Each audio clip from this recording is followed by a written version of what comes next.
কিছুদিন ধরে যে আমরা দেখব যে হাদি ভাইয়ের যে ঘটনাটি ঘটেছে আমাদের জুলাই পরবর্তী সময়ে হাদি ভাই থেকে শুরু করে গতকাল সুরভির ঘটনা পর্যন্ত আমরা প্রত্যেকটা ঘটনাকে যদি আমরা নির্মোহভাবে দেখি তাহলে দেখব যে আসলে রাষ্ট্রযন্ত্র থেকে শুরু করে রাষ্ট্রের কনভেনশনাল পলিটিক্যাল যে পার্টিগুলো তারা আসলে জুলাইয়ে যারা অংশগ্রহণ করেছে তাদেরকে আসলে কিভাবে দেখেন। আপনারা যদি মেহেদীকে দেখেন, হাদি ভাইকে দেখেন এবং সুরভির কার্যক্রমকে আপনারা যদি রাষ্ট্র কিভাবে সেইটিকে আমলে নিয়েছে এই জায়গাগুলো যদি দেখেন তাহলে দেখবেন যে জুলাই যারা অংশগ্রহণ করেছে রাষ্ট্রযন্ত্র তাদের প্রতি এক ধরনের বিদ্বেষমূলক একটা মনোভাব পোষণ করে এবং তারা একটা সুযোগের অপেক্ষায় রয়েছে যে একটা সুযোগে যে কোনো একটা উপলক্ষের মধ্য দিয়ে জুলাইয়ে যারা সম্পৃক্ত ছিল তাদেরকে অপ্রাসঙ্গিক করে দেওয়ার যে প্রচেষ্টা সেই প্রচেষ্টা কিন্তু এখনো অব্যাহত রয়েছে। ফলত আমরা দেখেছি যে হাদি ভাইয়ের হত্যাকাণ্ডেরও এখনো পর্যন্ত কোনো বিচার হয়নি। এখনো পর্যন্ত আমরা রাষ্ট্রকে দেখিনি বা সরকারকে দেখিনি, অন্তর্বর্তীকালীন সরকারের যারা দায়িত্বপ্রাপ্ত পুলিশ প্রশাসন থেকে শুরু করে গোয়েন্দা সংস্থা যারা আছে এখনো পর্যন্ত আমরা দেখিনি কোনো ধরনের দৃশ্যমান কোনো ধরনের পদক্ষেপ নিয়েছে যেটির মধ্য দিয়ে আমরা মনে করতে পারি যে আপনার বিচারের অগ্রগতি রয়েছে। বিচারের অগ্রগতি তো হয়নি, বরং আমরা দেখেছি এই হাদি ভাইয়ের পরবর্তী ঘটনার পরে বেশ কিছু ঘটনা ঘটেছে যেগুলো উদ্বেগজনক। মেহেদীর ঘটনা, হবিগঞ্জের সুরভির ঘটনা, সেখানে আমরা দেখেছি আইন শৃঙ্খলা বাহিনীকে জুলাইয়ে যারা অংশগ্রহণ করেছে তাদের বিরুদ্ধে অবস্থান নিতে বলে রাখা ভালো। এক্ষেত্রে আমরা দেখেছি যে হাদি ভাই যেদিন শাহাদাত বরণ করেন সেদিন সাংবাদিক ইলিয়াসের আইডিটি এই অন্তর্বর্তীকালীন সরকার মেটা থেকে নামিয়ে দেন। অর্থাৎ মেটাকে এই সরকার যদি চায় তাহলে সাংবাদিক ইলিয়াসকে অ্যানার্কিস্ট হিসাবে বিবেচনা করে তার আইডিটি মেটা থেকে সরিয়ে দেওয়া হয়, ফেসবুক থেকে সরিয়ে দেওয়া হয় এবং সরকার চেয়েছে এবং সেটি পেরেছে। কিন্তু সরকারের কাছে প্রশ্ন, গত 1.5 বছর যাবৎ আওয়ামী লীগ সম্পৃক্ত যেই আইডিগুলো আছে যারা সোশ্যাল মিডিয়াতে সোশ্যালি অ্যানার্কি তৈরি করছে সেই আইডির বিরুদ্ধে আপনারা এখনো পর্যন্ত কোনো ব্যবস্থা নেননি। তাহলে সেটা স্পষ্ট হয়েছে আপনারা চাননি, এই কারণে ব্যবস্থা নিতে পারেননি। আপনারা চেয়েছেন সাংবাদিক ইলিয়াসের আইডি আপনারা নষ্ট করে দিবেন, আপনারা সোশ্যাল মিডিয়া থেকে নামিয়ে ফেলবেন, আপনারা চেয়েছেন এবং আপনারা সেটি সক্ষম হয়েছেন। তাহলে আপনাদের কাছে আমার প্রশ্ন, এখনো পর্যন্ত যারা আওয়ামী লীগ পেজ থেকে জুলাই অভ্যুত্থানে যারা অংশগ্রহণ করেছে এবং পরবর্তীতে এই অন্তর্বর্তীকালীন সরকারের বিরুদ্ধে লাগাতার যে ধরনের চরিত্র হনন করেছে, যেভাবে প্রপাগান্ডা ছড়িয়েছে সেটির বিরুদ্ধে কিন্তু আপনারা কোনো ব্যবস্থা নেননি। আপনারা এই কারণে ব্যবস্থা নেননি কারণ আপনারা চাননি। পরবর্তীতে আপনারা দেখবেন গত সপ্তাহর বা তার বেশি সময় ধরে আমাদের দেশের ব্যবসায়িকদের আচরণ, আমাদের দেশের মিডিয়ার আচরণ, আমাদের দেশের প্রশাসনের আচরণ, এই তিনটার যে একটা আনহোলি নেক্সাস হাসিনার সময় আমরা দেখেছি। হাসিনাকে কাল্ট বানানোর ক্ষেত্রে মিডিয়াকে আমরা দেখেছি যে একটা হাসিনার যে সেবাদাস হতে মিডিয়া ইচ্ছাকৃতভাবে অনিচ্ছাকৃতভাবে তৈলমর্ধনের মধ্য দিয়ে আমরা দেখেছি হাসিনাকে কাল্ট বানিয়েছে। একই সাথে সাথে আমরা ব্যবসায়িক কমিউনিটিকে দেখেছি যে কিভাবে হাসিনাকে বারবার আমরা, যেমন আপনি দেখবেন যে সমকালের আবুল কালাম আজাদ, একে আজাদ নামে পরিচিত চ্যানেল 24-এর আমরা দেখেছি 2 আগস্ট উনি বলেছেন হাসিনার সরকার বারবার দরকার এবং আমরা আপনার হাতকে শক্তিশালী করব।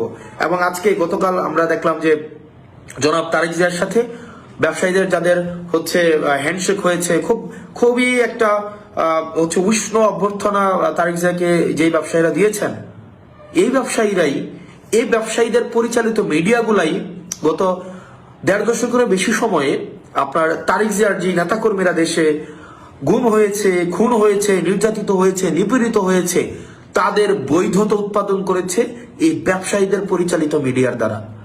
কি আইরনি, ভাগ্যের কে নির্মম পরিহাস। আজকে জনাব তারেক জিয়া তাদের যেই নেতাকর্মী রয়েছে যারা গুম হয়েছে, আহত হয়েছে, নির্যাতিত হয়েছে, নিপীড়িত হয়েছে, তাদের রক্তের উপরে দাঁড়িয়ে তাদের হত্যাকাণ্ডের, তাদের গুমের, তাদের নির্যাতনের, তাদের নিপীড়নের যেসব মিডিয়া বৈধতা উৎপাদন করেছে সেই সব মিডিয়া মালিকদেরকে একদম উষ্ণ অভ্যর্থনা জানাচ্ছেন। আসলে আমরা বিএনপিকে এই জায়গায় আপনি দেখবেন যে বিএনপির আমি আমার এলাকার কথাই বলতে পারি যে যারা গত 1.5 দশকের বেশি সময় ধরে যারা রাস্তায় শ্রম দিয়েছে, ঘাম দিয়েছে, রাস্তায় হরতাল সফল করার জন্য রাস্তায় নেমে এসছে, তাদেরকে আমরা দেখেছি এখন কিভাবে অপাঙ্ক্তেয় ঘোষণা করা হয়েছে, তাদেরকে কিভাবে বিএনপি থেকে মাইনাস করা হচ্ছে। অথচ আমরা দেখছি 5 আগস্টের পরবর্তী সময়ে যারা বিএনপিকে একটা রাজনৈতিক দল হিসেবে বিবেচনা করেছে, বিএনপিকে যারা হত্যাযোগ্য করে তুলেছে, যেসব মিডিয়া বিএনপিকে সন্ত্রাস, আগুন সন্ত্রাস হিসেবে বিবেচনা করেছে, সময় টেলিভিশন এবং 71 টেলিভিশনের মতো টেলিভিশনের মালিকদেরকে আমরা যখন দেখি জনাব তারেক যে উষ্ণ অভ্যর্থনা দিচ্ছেন, সেটি আসলে আমি কিভাবে নেই সেটা মুখ্য না। বিএনপির নেতাকর্মীরা যারা দীর্ঘ 1.5 দশকের বেশি সময় ধরে যারা এই গণতন্ত্রের জন্য লড়াই সংগ্রাম করেছে, তারা কিভাবে নেয় আসলে সেটি প্রশ্নবিদ্ধ।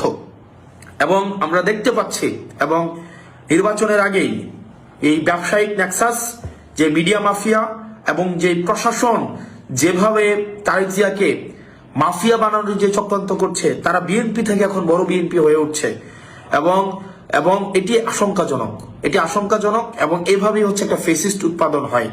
এভাবেই যখন সবাই এই 1.5 দশকের বেশি সময়ে বিএনপির যে গণতন্ত্রিক এই একটা অংশগ্রহণমূলক একটা নির্বাচনের জন্য তাদের যে ত্যাগ, তাদের যেই শ্রম, তাদের যেই বিএনপির একজন নেতাকর্মী বাদ নাই যে যাদের বিরুদ্ধে মামলা হয়নি, কেউ ঘরে ঘুমাইতে পারে নাই, এরকম অনেকে আছে যারা ঘরে ঘুমাইতে পারে নাই। অথচ আজকে আমরা দেখতে পাচ্ছি ওইসব ব্যবসায়ীরা, ওইসব মিডিয়ারা এবং ওইসব প্রশাসনই বিএনপির সবচেয়ে কাছের, বিএনপি থেকে আরো বড় বিএনপি হয়ে উঠছে, যেগুলো আসলে আমাদেরকে আশাহত করে। এবং পরবর্তী বাংলাদেশটা আসলে কোন দিকে যেতে পারে এবং পরবর্তী বাংলাদেশটা রূপরেখাটা কেমন হতে পারে, এবং যেই মিডিয়া, ব্যবসায়ী এবং প্রশাসনের যে আনহোলি নেক্সাসে, আমরা চাইবো না যে জনাব তারেক জিয়া সাহেব এই নেক্সাসের মধ্যে পড়ে যাক। আমরা চাই যে গণতান্ত্রিক উত্তরণের যেই পথ উন্মোচিত হওয়ার রাস্তা উন্মুক্ত হয়েছে